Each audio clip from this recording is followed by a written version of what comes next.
kita membahas buku tentang kebahagiaan karena ketiga orang ini selalu mencari kebahagiaan. Kebahagiaan yang dicari itu gue dapat justru ketika gue bisa memahami makna tulisan atau makna apa yang ingin disampaikan oleh Mas Farudin Faiz gitu. Anjir, bener juga gitu. Dia bilang kayak gini, jangan suka berandai-andai. Berandai-andai bakal bikin Anda sumpek sendiri. Keinginan yang Anda pasang sebagai harga mati, ingat ya, sebagai harga mati, bisa berakibat destruktif terhadap dirimu sendiri. Gue pengen jadi podcaster terkenal gitu. Ya kita juga udah berapa episode ya, belum terkenal juga ya.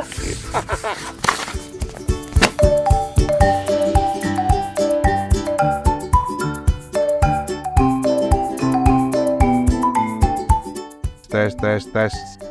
Selamat. Jingotero. Baru Januari tau, masa udah stres lo. Ya stres gue baca buku filsafat kebahagiaan yang ada gue malah pusing gue. Kok bisa gitu ya? Sebelumnya selamat Natal dulu buat Steven walaupun terlambat lah. Kan lupa ucapin selamat Natal ya Steven ya. Maaf ya Fen, dia lupa ya Fen. Maaf lahir batin. Mungkin Steven dia pikir ya, tahun ini kenapa bapak dua itu menjadi radikal. Gak mau mengucapkan selamat Natal. Enggak kan Fen? Enggak, aman. Gimana Fen? Natal di sana Fen?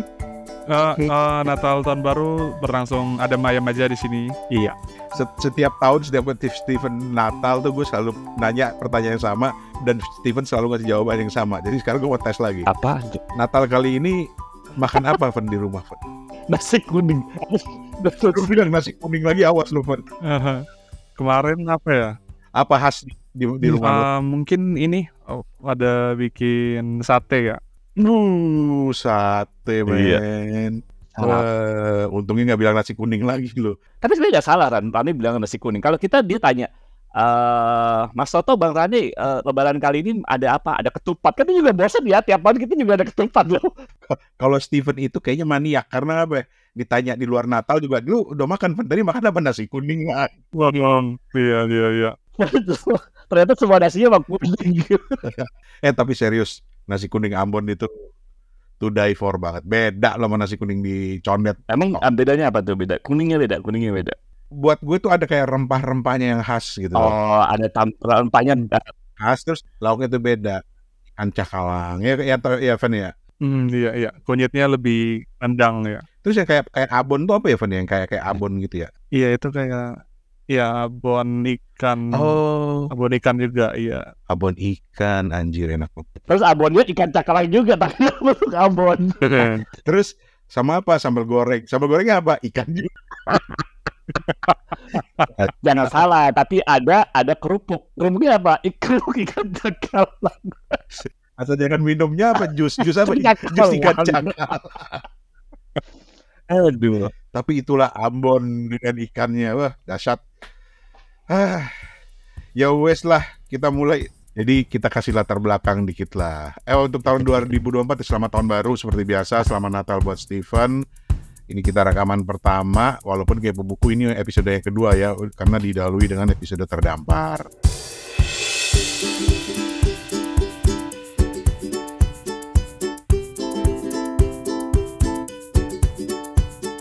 Nah, ini episode sebenarnya menarik karena kita membahas sebuah buku yang intinya tentang filsafat ya, lengkapnya filsafat kebahagiaan. Tapi kelihatannya tidak membuat Toto bahagia. Gue pusing. Tapi dengan segala hormat ya, Mas Farudin Faiz ya, ini buku bagus banget sih sebenarnya gitu. Jadi sebenarnya itu tuh cuma gak sengaja ya Fen ya, kita ya ngobrol di grup, terus gue bilang kita kan suka tuh buku-buku filsafat. Salah satunya gue juga suka dengan Mas Farudin Faiz ini gitu kan, dengan ngaji filsafatnya, bener gak sih Fen ya? Udah suka ngobrolin gitu. Nah kebetulan pas itu ada buku nih, Fen, buku ini udah terbit belum ya? Udah baca belum? Belum nih Mas Toto, kata Steven gitu kan, kalau gak salah gitu. Tiba-tiba dia posting, gue udah beli. Wah! Dan kalau Steven udah beli, kita berdua itu istilahnya FOMO. nggak mau kalah. Homo atau Kiasu. Yasu kalau orang Singapura. Kalah. Akhirnya belilah Toto. Heeh. Dan ketika Toto beli, dia pamer, gue ada tanda tangannya Mas Fahrudin Faiz dong di bukunya. Padahal dia belinya di Shopee. Iya bener. Jadi Toto merasa spesial gitu. Padahal yang gue beli sama yang Steven beli juga ada tanda tangannya. Sebenarnya juga ada. Yang di lo ada tanda tangannya kan, Van? Ada, iya. Yang tintanya biru kan? Tintanya biru. Jadi kelihatannya ini dicetak sih. Cetakan. Jadi begitu Toto pamer bukunya di grup gitu, aduh, gila Toto ada tanda tangannya. Enggak, kan kalau lu waktu itu belum beli, ya gue wajar kan si Radi bilang, wah gila dapat tanda tangan. Yang rada-rada quote unquote kampret di Steven nih yang diem aja gitu. Iya aja. Padahal Steven bilang, lu ketipu lo. Alah orang tanda tangan ketipu, semua juga dapat tanda tangan dari Steven gitu. Dia diem aja gitu. Dengan gue cuma buku gue dapat tanda tangan. Ini menarik. Jadi di awal tahun kita malah membahas buku yang judulnya Filsafat Kebahagiaan.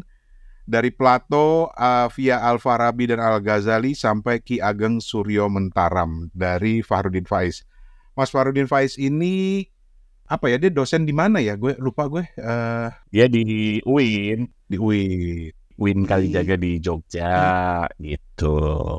Kalau gue pribadi, gue udah mulai tertarik sama Mas Fahrudin Faiz ini karena dia pernah hadir di acara podcastnya Gita Wirjawan. Dan gue terkagum-kagum dengan cara bicaranya gitu. Betul. Dan tapi bukunya sendiri kan juga pernah kita bahas yang dulu, inget nggak? Yang salah satu tips dan trik belajar filsafat kalau nggak salah. Lupa gue. Pokoknya tapi judulnya aslinya gue lupa. Sebelum filsafat bukan ya? Sebelum filsafat. Betul. Oke. Nah akhirnya jadilah. Mulai dari bercandaan sampai serius mikir, Toto beli buku Filsafat Kebahagiaan, Steven beli, dan akhirnya gue beli. Akhirnya kita baca. Jadi buku ini sebenarnya bagus nih, karena sebenarnya berusaha mencakup rangkuman gitu ya, filsafat kebahagiaan dari tadi Rani udah bilang dari Plato, kemudian Al-Farabi, Al-Ghazali, dan uniknya adalah buku ini juga membahas filsafat kebahagiaan atau filsafat nih gitu ya, yang nyampe kebahagiaan dari negeri kita sendiri nih, yaitu dari Ki Ageng Suryo Mentaram ya gitu. Jadi sebenarnya lengkap. Karena selama ini sebenarnya kita selalu kita membahas buku tentang kebahagiaan karena ketiga orang ini selalu mencari kebahagiaan. Dari kebahagiaan. Kita kan bahas banyak tuh dari filosofi yang macam-macam ya. Kita udah kayak beberapa buku kita bahas gitu ya. Fun. Iya. Lu sendiri basicnya suka nggak sih baca buku filsafat? Buku filsafat tuh di luar radar bacaan sehari-hari ya, Mas Toto ya, Bang Rane. Terus kenapa lu beli waktu Toto pamer? Oh enggak, ini kan ceritanya nih ada spill dari IG-nya Mizan kan, kayak ini nih foto penulis Mizan yang akan terbit nih. Oh ternyata Pak Fahrudin Faiz. Lalu dari judul bukunya kan ya mungkin lebih enteng daripada mungkin kayak yang lain-lain ya, kayak Sebelum Filsafat yang dulu pernah dibahas sama Mas Toto. Betul. Cerita-cerita gimana mengakrabi filsafat. Nah, Filsafat Kebahagiaan ini mungkin bakal dibawain secara populer gitu, Bang Rane. Jadi aku kepo gitu. Jadi ini kayaknya bagus deh. Dan juga aku kira udah dibeli sama Mas Toto, dan tetap aja di ujungnya dia ngaku kan udah dibeli sama Toto. Tapi gue yakin Steven, karena kan kita sama-sama dalam tanda kutip ya ngefans gitu ya sama Mas Fahrudin Faiz ini kan gitu. Jadi ya harus dibaca, apalagi temanya mungkin gue setuju sama Steven. Mungkin Steven juga karena filsafat kebahagiaan. Mungkin kalau dia bahas tiba-tiba filsafat Yunani gitu, mungkin Steven juga nggak begitu tertarik. Bener nggak Steven? Betul. Terus gimana, Fans? Setelah membaca, apakah Anda bahagia atau menemukan kebahagiaan itu? Jadi ceritanya kan waktu pertama bukunya datang tuh langsung lihat yang lebih familiar aja ya, langsung ke Ki Ageng Suryo Mentaram kan. Sama, terus? Ini kok agak-agak berat ya. Lalu aku simpan lagi. Lalu ketika minggu ini bahas buku Filsafat Kebahagiaan aja gitu kan. Lalu aku baca dari awal lagi kan. Lalu dari pengantarnya nih kayak ini kayak ini sebenarnya kayak buku ini kayak kita lagi di apa ya, dikasih ceramah gitu ya. Aku kayak menganggap lagi ikut ngaji filsafat aja sih Bang Rane, Mas Toto. Ya karena memang Mas Farudin Faiz rutin bikin acara ngaji filsafat ya di Jogja ya, Van ya. Dan aku sebagai santrinya gitu. Jadi seakan kayak dua arah aja gitu ya. Beliau yang bercerita seakan-akan aku seorang santrinya yang ketika ada bagian-bagian yang nyelekit, bagian-bagian yang bikin disentil gitu ya, ikut ini aja, ikut apa kayak berespon gitu dalam hati gitu, ikutin ceramahnya beliau gitu. Dan seakan-akan tuh memang apa ya, memang khotbah atau ceramah yang dibukukan kan sebenarnya nih Mas Toto. Itu kesan gue yang gue dapat.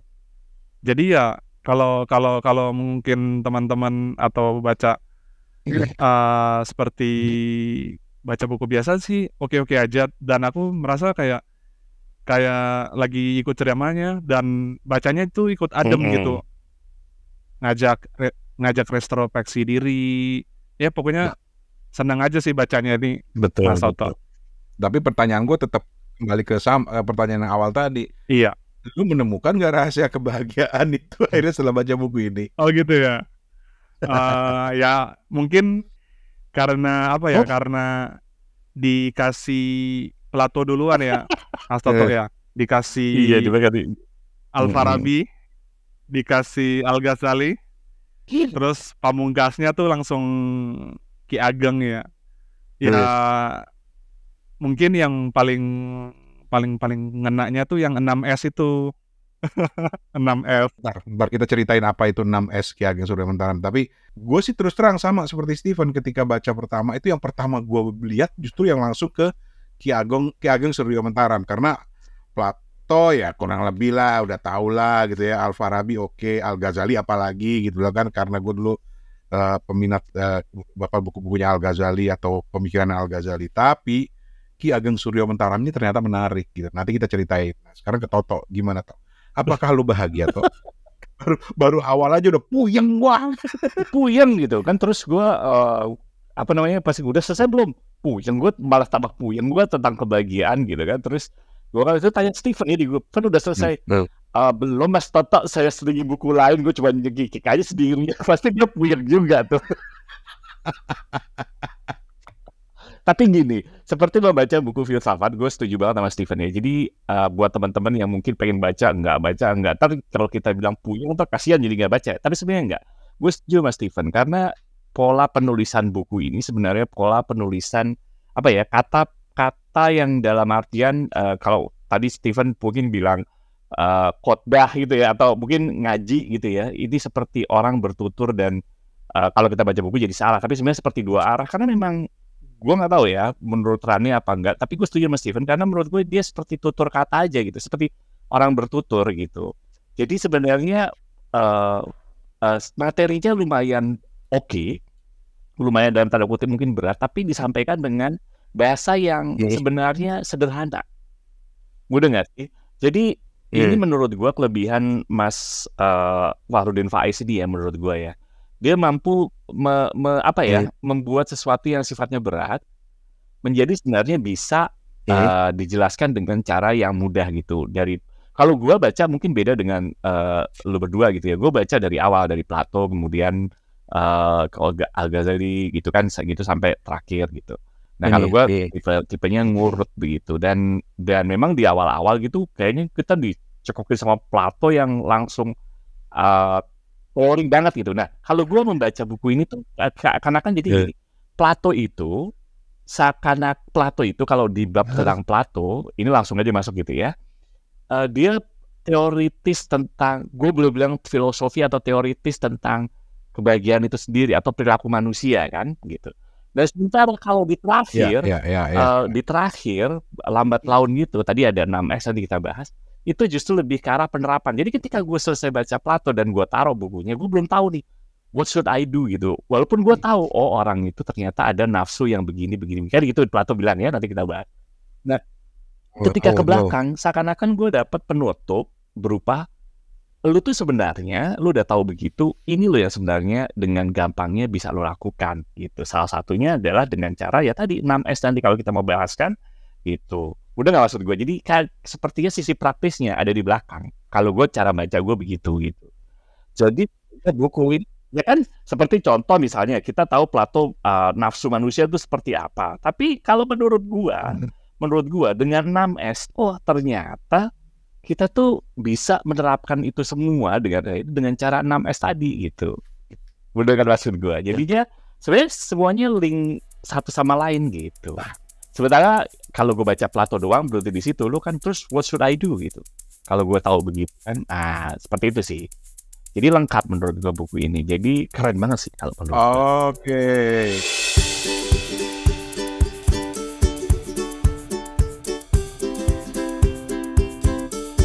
Kan ketika gue baca Al-Farabi sama Al-Ghazali itu nuansa Islamnya kental banget kan gitu. Betul ya.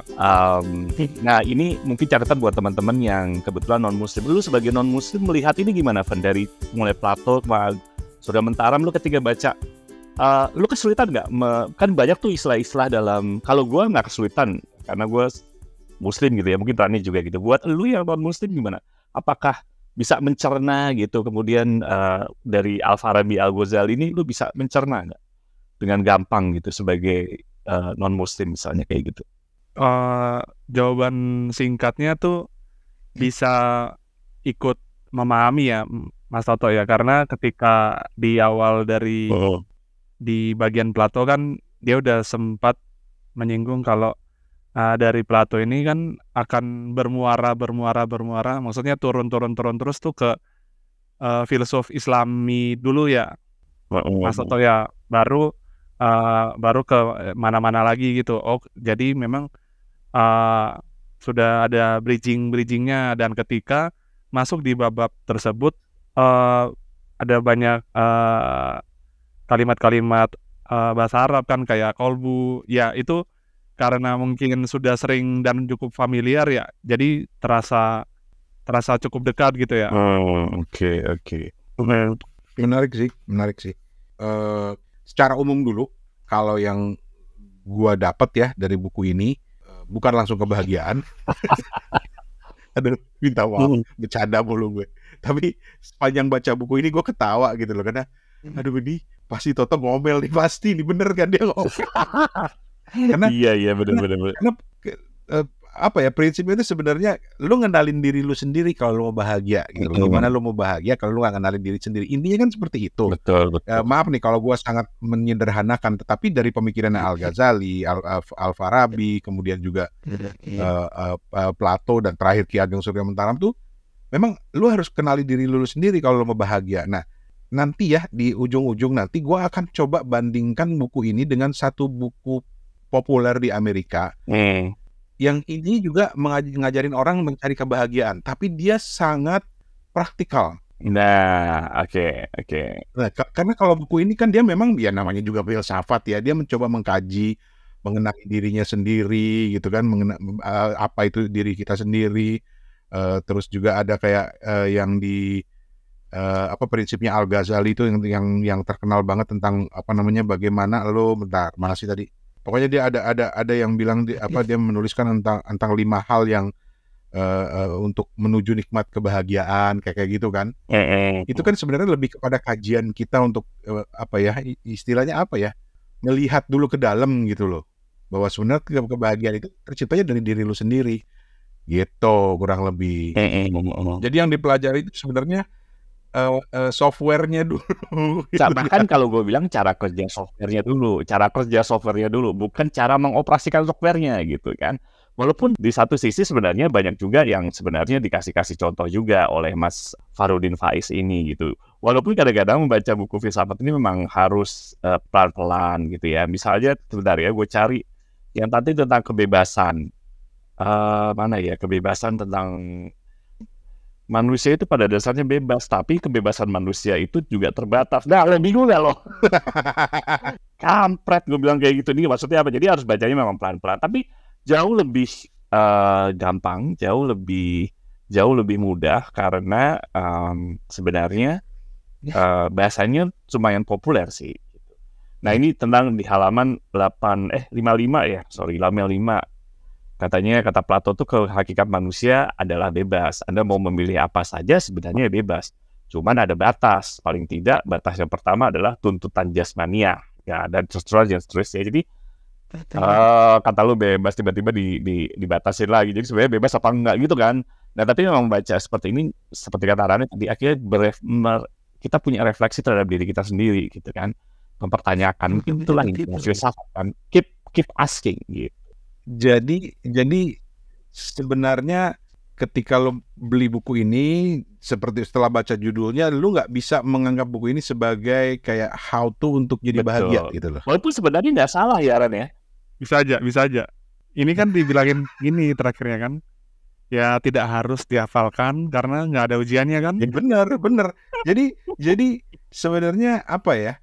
Buat gue pribadi nih, kebahagiaan yang dicari itu gue dapat justru dari ketika gue bisa memahami makna tulisan atau makna apa yang ingin disampaikan oleh Mas Farudin Faiz gitu. Oh iya bener nih begini nih gitu. Jadi lontaran-lontaran kayak anjir bener juga gitu. Itu kebahagiaan buat gue, itu kebahagiaan yang awalnya seperti itu gitu loh. Iya bener juga ya. Gitu. Kayaknya kita langsung ambil contoh deh. Kayaknya yang Ki Ageng Suryo Mentaram deh. Gue udah nandain beberapa gitu ya yang bisa kita bahas bareng-bareng gitu kan. Salah satunya misalnya ini gue suka banget. Gue sampai ya Allah, buku gue sampai lecek gitu loh. Oh iya. Bagaimana kita harus menggunakan 4 jenis rasionalitas gitu. Rasionalitas logis, rasionalitas egoistis, rasionalitas reflektif, dan rasionalitas akomodatif. Pusing nggak loh? Dengar Bang Rani ngomong pusing. Gitu. Tapi kan ini istilahnya dari poin ini kan ini dari bab tentang yang membahas tentang rasionalitas reflektif ya. Bahwa ketika kita melihat sesuatu itu nggak hanya pakai akal tapi juga pakai rasa dan imajinasi gitu loh. Karena kalau kita melihat sesuatu itu hanya pakai akal, kadang-kadang kita terlalu empirical gitu istilahnya, terlalu empiris gitu. Terus tapi pada saat yang sama dia juga bilang misalnya rasionalitas egoistis, karena kadang-kadang kita melihat sesuatu itu dengan ego kita ya, melihat rasionalitas itu. Tapi yang gue suka adalah bagaimana kita diajarkan untuk bersikap terbuka dan akomodatif. Jadi misalnya kalau ada orang yang pandangannya berbeda, ya kita diajarkan untuk ya silahkan gitu loh. Kan ini gue bacain ya. Bersikaplah terbuka, akomodatif, dan tidak kaku. Kalau ada orang yang punya pandangan berbeda versi mereka sendiri, ya silahkan. Kita harus bisa menerima perbedaan-perbedaan itu. Itu namanya rasionalitas akomodatif. Jadi di situ gue langsung mikir, iya bener juga gitu loh, bahwa kebahagiaan itu lu bisa dapat ketika lu udah gak mau singin dengan perbedaan pendapat. Ya apalagi lagi zaman pemilu sekarang kan, ya terserah deh lu mau joget oke atau mau kajian yang lebih berat atau mau desak siapa gitu. Ketika lu sudah bisa menerima itu perbedaan-perbedaan itu, menurut lu hidup lu lebih tenang dan bahagia gitu. Kalau gua menafsirkannya begitu. Iya, pada dasarnya akhirnya gini ya. Kalau menurut gua kita menjadi bahagia itu karena menjadi lebih besar dari diri kita sendiri. Kalau menurut gua seperti akomodatif kayak gitu kan. Jadi kita nggak terkungkung dalam diri kita sendiri, termasuk juga reflektif. Dan buku ini banyak gitu. Kalau tadi Rani bilang tentang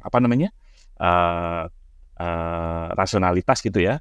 Kalau di Plato dia lebih bahas ke jiwa yang, tapi banyak ya buku ini tuh ada unsur-unsur apa gitu. Kalau di Plato misalnya membahas jiwa itu ada beberapa unsur. Dia bilang jiwa itu ada 3 unsur. Misalnya epitumia, tumos, logiston, sama eros, apalagi gitu. Jadi harus lu baca. Tapi ternyata setelah lu baca itu, lu akan bilang, oh iya benar juga ya. Bener gak sih? Oh iya ternyata kita didominasi. Jadi itu sebenarnya balik lagi refleksi diri sih gitu. Kalau menurut gue benar juga sih. Oke. Kita kayaknya sama poinnya, bahwa kita tertarik pada bagian terakhir karena itu Indonesia banget gitu loh. Karena udah mulai dari bahas filsafat Yunani, Arab, tiba-tiba ada namanya Ki Ageng Suryo Mentaram. Dia ini ternyata satu angkatan kita bilangnya ya, bareng dengan siapa pendiri Taman Siswa, Van? Ki Hajar Dewantara. Ki Hajar Dewantara gitu. Ini sedikit ya tentang Ki Ageng Surya Mataram sebelum gua nanya Stephen ya. Jadi Ki Ageng Surya Mataram itu sebenarnya menak keturunan Ningrat gitu loh. Anak Sri Sultan Hamengkubuwono ke-7 kalau nggak salah atau ke-6 gitu. Dan tapi dia tuh nggak pernah bahagia gitu loh. Dia selalu mempertanyakan dirinya, bahkan dia sampai minta bapaknya untuk lepas dong gelar gue gitu loh, karena buat dia itu berbeban banget gitu. Dan dia selalu berusaha untuk mencari apa itu manusia, kan gitu. Itu tipe-tipe orangnya buset tuh mikirnya ribet banget sih gitu. Tapi ternyata dia menemukan pemikiran-pemikiran tersendiri dan menarik dari sifatnya itu yang bisa gue tangkap. Yang harus kita highlight juga di sini adalah bagaimana Mas Fahrudin ini bisa kayak mendongeng ya.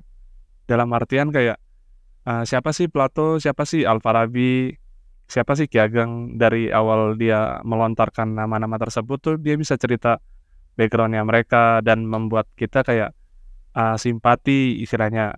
Kita bisa kan kalau dibilang kan nggak kenal maka nggak sayang ya. Nggak kenal sama para filosof-filosof ini, dan Pak Fahrudin tuh berhasil kayak bikin kita bisa simpati, bisa kenal gitu, dan akhirnya apapun yang berkaitan dengan pemikiran mereka tuh bisa pelan-pelan kita adopsi gitu ya, bisa masuk ke dalam batin kita gitu, dalam wawasan. Nah, yang di Ki Ageng ini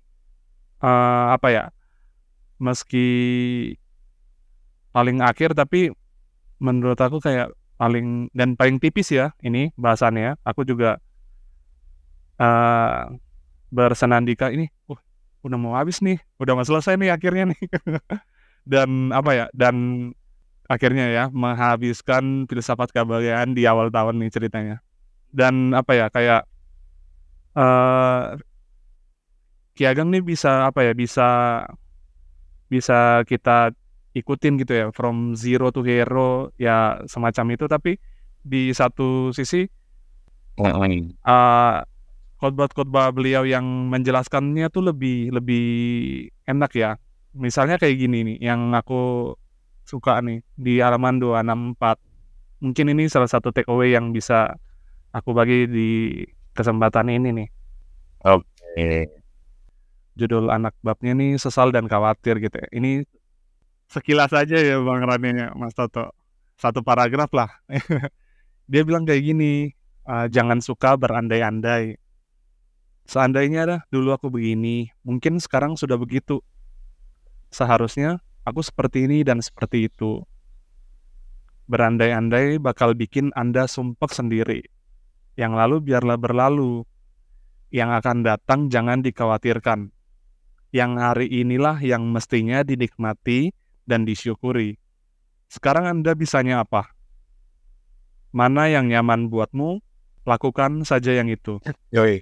Jadi kayak satu paragraf aja tuh kayak udah bisa bikin kita bisa bikin kita tadi lagi aku bilang bacanya adem, hati ikut ayem, tenang gitu ya. Oh ya udah, mungkin bagian-bagian kecil aja yang bisa aku tangkap dan cukup gitu ya. Betul. Salah satunya ya ini kayak sesal dan khawatir ini yang mungkin jadi problematis, problem kita sehari-hari ya Bang Rani ya, Mas Toto ya. Betul, dan Mas Fahrudin itu jago membuat pemikiran-pemikiran filsuf di buku ini menjadi membumi gitu. Kayak Ki Ageng Surya Mataram nih mungkin pemikirannya juga sama ribetnya gitu dalam tanda kutip dengan Al-Farabi, dengan Al-Ghazali, tapi misalnya dari yang cerita Stephen tentang sesal dan khawatir itu, dia pakai analogi misalnya gini.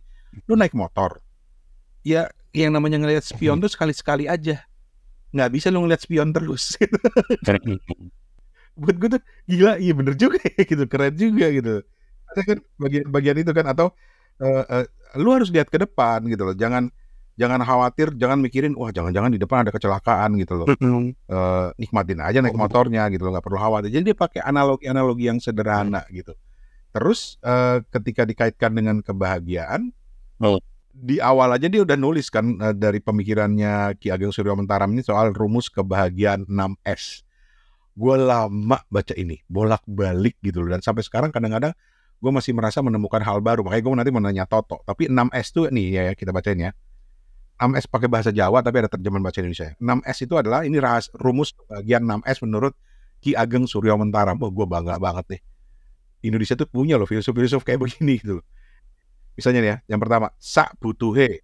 Sak butuhe itu maksudnya sekedar kebutuhan. Sak perlune, sekedar keperluan. Sak cukupe, sekedar kecukupan. Sak benere, sekedar kebenaran. Sak mestine, sekedar kepantasan atau keharusan. Dan terakhir, sak penae atau sekadar kenyamanan atau kenikmatan. Itu lama loh gue bolak-balik. Kenapa? Apa bedanya? Misalnya kayak sak butuhe dengan sak perlune apa? Itu kan istilahnya apa yang lu butuhkan gitu loh. Gitu gak sih Tok kalau penafsiran lu Tok? Iya, jadi kalau menurut gua gitu ya, dan ini keren banget, makanya tadi kita di awal-awal bilang langsung 6S ini karena menurut gua, tadi gua mau tanya sama Steven dan sama lu ya, ditutup dengan Ki Ageng Suryo Mentara ini sebagai sesuatu yang lebih sifatnya aplikatif gitu kan, lebih yang kayaknya wah bisa langsung diterapin gitu.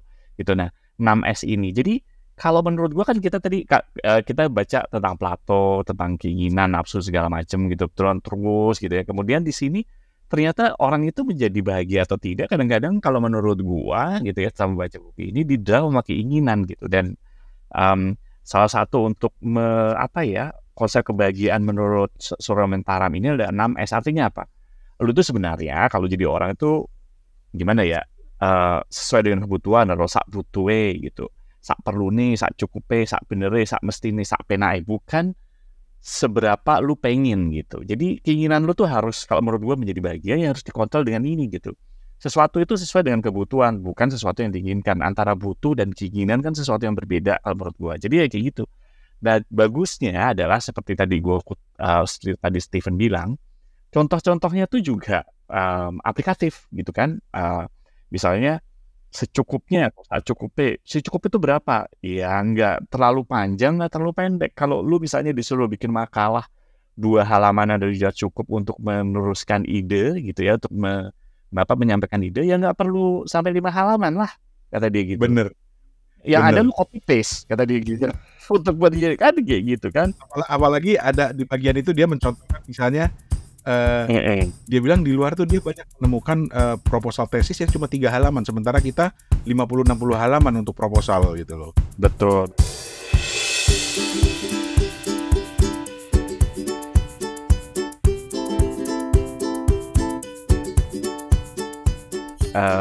Ki Ageng Suryo Mentara itu juga di bab setelahnya gitu ya, di halaman 249 tuh kan ada tentang keinginan tuh.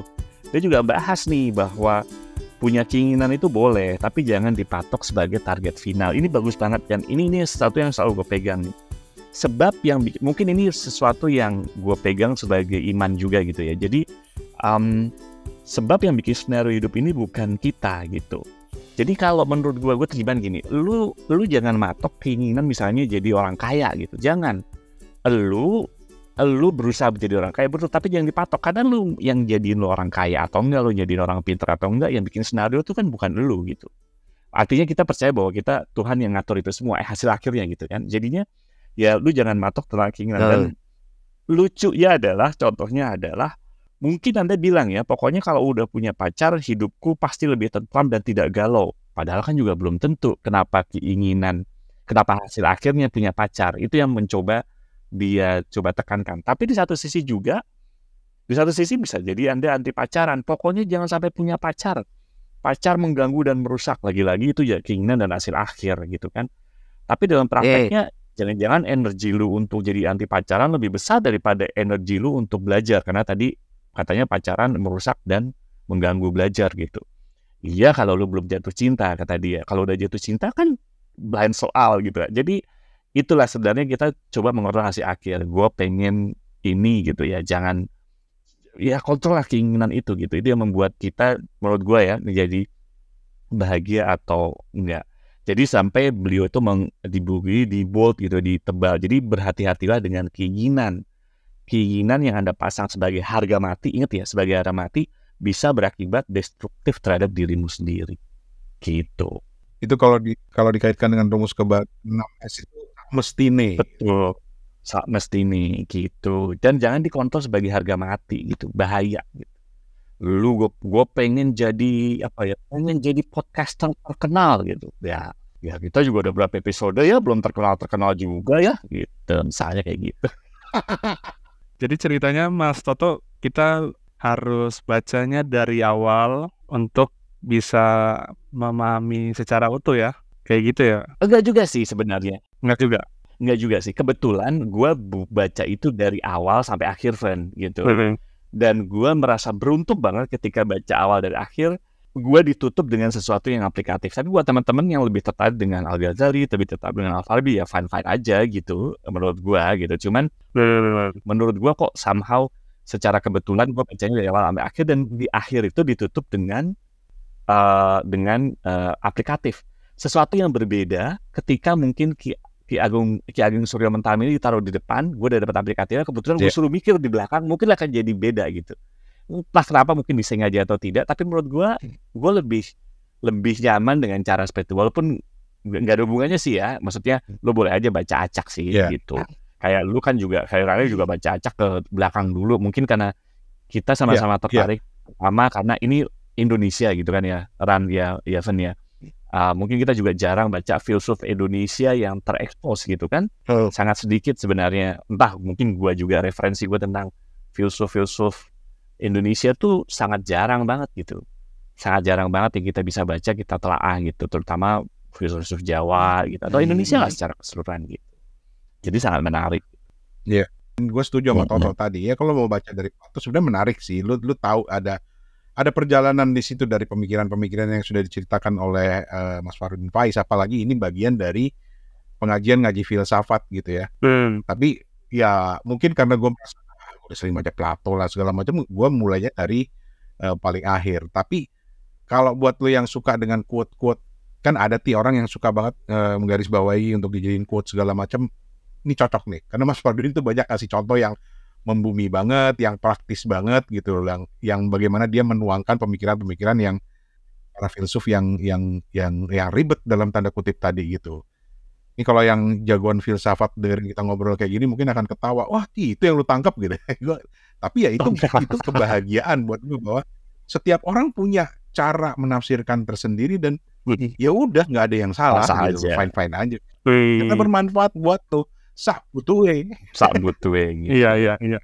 Dan jangan nganggap bahwa buku ini buku tua ya, Van ya. Iya. Jangan nganggap buku ini, setuju nggak lo, Van? Kalau jangan nganggap buku ini sebagai buku untuk orang-orang tua doang gitu, yang pemikir-pemikir. Karena gaul banget ini buku. Gaul banget buku ini, gaul banget. Bener nggak, Van? Ada contoh tentang IP, benerin bagusnya IP 2, atau 4, misalnya kayak gitu kan, ada itu yang tentang itu. Ini bukunya ini kita rekomendasikan banget ya Bang Rane ya, Mas Toto ya, untuk semua kalangan ya, yang memang awam dengan filsafat. Betul. Mungkin begitu ya, seperti saya yang pengen menggapai puncak kebahagiaan mungkin ya. Kita iming-imingin kayak gitu aja ya. Teman-teman yang mau meraih atau mencakup ya, atau puncak kebahagiaan lo, asik.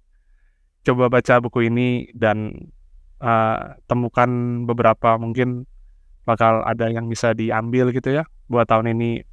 Tapi jangan juga perlakukan ini sebagai buku how to sih kalau menurut gue sih. Buku ini tuh bisa jadi fondasi juga buat teman-teman yang akan mengeksplor filsafat lebih lanjut. Karena kalau kita kan orang-orang awam yang mencoba mengerti filsafat. Nah, kalau buat teman-teman yang pengen memulai, mungkin buku ini bagus, seperti tadi Stephen bilang, dan menjadi fondasi karena teman-teman udah punya tuh ibaratnya, dapat Platonya di sini, dapat filsafat Islamnya di sini, dapat filsafat lokalnya di sini. Jadi ketika nanti akan mengeksplor ulang, udah minimal punya sedikit intisari dari beberapa filsuf yang ada di sini gitu. Tapi kalau lo adalah tipe-tipe orang yang memang lebih mencari yang buku yang sifatnya self-help atau how to, ada satu buku bagus, sebenarnya udah lama nih. Ini Rani nih ya, Van ya, spesialnya Rani ya, Van ya, buku self-help tuh kan. Sialan lo. Karena gue jadi teringat pada buku ini ketika gue baca bukunya Mas Farudin Faiz, langsung gue cari dong, masih ada di rak gue, belum gue kasih orang gitu. Ini buku ini tulisannya Gretchen Rubin, itu judulnya The Happiness Project.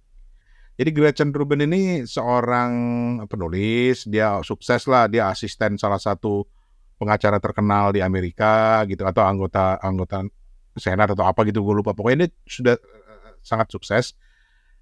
Tapi suatu hari dia membuat sebuah proyek pribadi tentang bagaimana lu mencari kebahagiaan dengan membuat project-project bulanan. Makanya disebut sebagai The Happiness Project. Jadi dia mempelajari dulu nih, riset dulu apa sih yang membuat orang bahagia. Terus dia buat turunannya. Baru dari situ dia mencoba untuk mengimplementasikannya selama 1 tahun setiap bulan. Jadi misalnya di bulan pertama itu lo harus lebih menjaga kemampuan fisik lo, tidur yang baik, olahraga yang baik gitu. Mental lo harus diperhatikan, hindari mental clutter gitu. Terus yang bulan kedua lo harus meningkatkan hubungan lo dengan sesama manusia, dengan anak-anak lo misalnya kalau udah punya anak. Terus tuh, jadi dia buat daftar selama 12 bulan itu. Bagaimana cara untuk meningkatkan diri lo, memperbaiki diri lo menjadi orang yang lebih bahagia. Makanya disebut sebagai The Happiness Project. Jadi cari deh. The Happiness Project itu bahkan sudah memasuki cetakan keberapa gitu. Dia salah satu buku terbaik dari New York Times. Gitu, yang review bukunya New York Times, The Happiness Project dari Gretchen Rubin. Itu lebih praktis buat gue. Awal-awal gue ketemu tuh karena gue tertarik pada covernya, tapi begitu gue baca isinya gue agak nyinyir awalnya. Ya elah, masa kebahagiaan bisa dibuat seperti ini? Tapi ternyata jadi bestseller. Karena apa? Karena nggak semua orang berpikir seperti gue, atau mungkin nggak semua orang berpikir seperti Toto yang mungkin harus lebih kontemplatif, atau seperti Stephen gitu kan. Ada orang yang maunya praktis aja. Apa yang harus gue lakukan supaya gue bahagia? Baca itu bukunya The Happiness Project. Itu sesingkat itu aja sih. Tapi bukannya kita udah pernah bahas buku ini ya? Pernah gue singgung dikit The Happiness Project ini. Pernah gue singgung dikit di salah satu episode. Oke. Jadi itulah rekomendasi buku kita di awal tahun. Mudah-mudahan di tahun 2024 ini kita lebih berbahagia. Tapi izinkan gue menutup dengan satu pertanyaan pamungkas buat kalian semua. Dan boleh dijawab dengan praktis, boleh dijawab dengan filosofis. Fen, apa sih yang bikin lu bahagia, Fen? Mungkin ya berkaitan perut kenyang sama bisa tidur tenang ya, Bang Rane. Hati riang. Loh, enggak ya? Toh? Kebahagiaan itu menurut gue ketika orang masih punya harapan, itu adalah bahagia. When we still have a hope, menurut gue itu bahagia. Jadi bahagia itu bukan berarti lu gak pernah stres. Bahagia itu bukan berarti lu gak pernah susah. Kalau menurut gue, harapan itu bisa jadi di dunia atau bisa jadi di kehidupan nanti gitu ya, atau di akhirat gitu. Kalau menurut kalau gue. Iya. Nah, sementara kalau buat gue, kebahagiaan itu adalah cukup gue bisa bangun pagi untuk menghadapi hari itu cukup deh. Nah itu ya salah satu, bukan kebahagiaan ya, tapi salah satu yang membuat gue tambah bahagia mungkin kalau kita someday bisa rekaman face to face bareng. Nah itu keren banget tuh. Anjay, bawa nasi kuning. Oke, thank you banget semuanya. Sukses di 2024 dan terus dengerin Kepo Buku. Kita sekarang sudah ada di YouTube. Semua episode dari awal Kepo Buku muncul itu sudah ada di YouTube sekarang juga. YouTube-nya tuh di @kepobuku. Gitu. Itu project gue, bucket list gue yang berhasil di 2023, me-YouTube-kan Kepo Buku. Jadi makin banyak platform kita di mana-mana gitu. So, terima kasih banyak teman-teman, tetap dengerin Kepo Buku. Buat gue atau dari gue, Rane di Tangerang, terima kasih banyak. Saya Toto di luar Indonesia. Thank you teman-teman. Thank you Toto. Steven. Ya, salam hangat. Salam hangat asli. Salam bahagia.